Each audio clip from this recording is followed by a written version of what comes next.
UCB is committed to deliver unique outcomes for patients worldwide. And our history started with small molecules.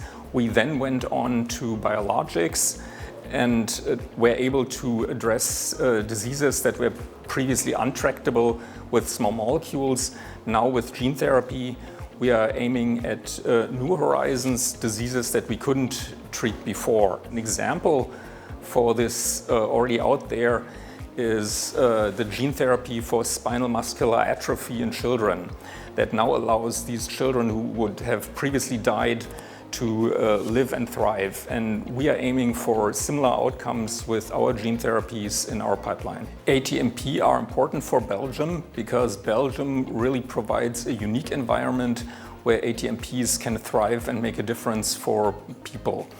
We are looking at academics, at CDMOs, at major pharmas, at clinical investigators that can all synergize together to really bring new therapies to patients in Belgium and worldwide. It makes a lot of sense to set up an ATMP network in Belgium because in this country we have all the necessary players present. UCB carries out specific actions to show the excellence of Belgium in gene therapy production.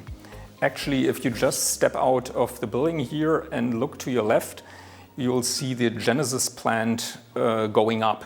This is a unique facility in the country of Belgium with more than 200 million euro investment, more than 100 jobs in the end, and it will allow production of gene therapy material from the earliest stages to launch of products.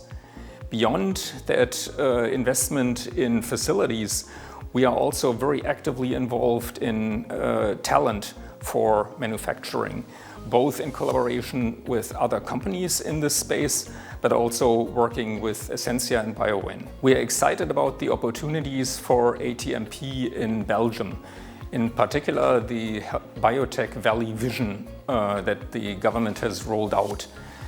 However, it's important to keep two things in mind that we need to do in Belgium to stay competitive. One is we need to keep the tax structure intact that allows this research to progress. And second, we need to be careful with our regulatory environment. And here I'm thinking in particular about in vivo studies and their regulation. Overall, it's a competitive world, so it's really important to balance all these factors.